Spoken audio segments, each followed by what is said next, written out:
And I did that for about 7.5 years. Mm-hmm. And then Sputnik was shot off by the Russians in 1959. Mm-hmm. And then from there, they needed people who had a background in mathematics, which I did. Mm-hmm. And from there, I was assigned to Chatsey High School. Mm-hmm. And I spent the next 40 years, or 37 or 38 years, teaching at Chatsey High School. Oh, okay. All right. So when did you retire? I retired in 1989. Okay. June of 1989. Okay. And you were pretty much in math teaching? I taught high school mathematics. Okay.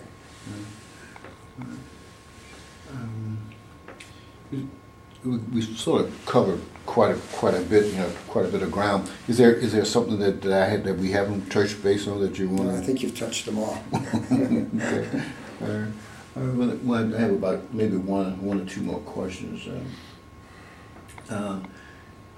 During this period of time, during your work, during your military experience and the wartime experience, did any of this? How did this affect your life?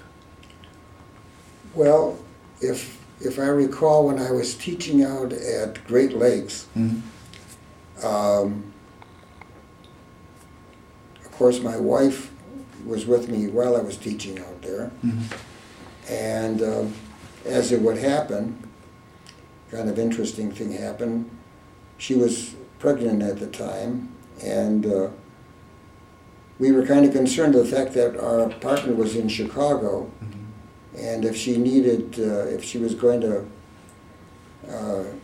needed to be called when she was ready to deliver the baby, Mm-hmm. She was hoping that I would be home at the time that happened. Right. And of course it didn't happen that way. I was on call, and so she called me up at 1 o'clock in the morning while I was on duty and said that she was going to need transportation. Mm-hmm. And we called the hospital at Camp, I believe it was Camp Custer. No, it wasn't Custer.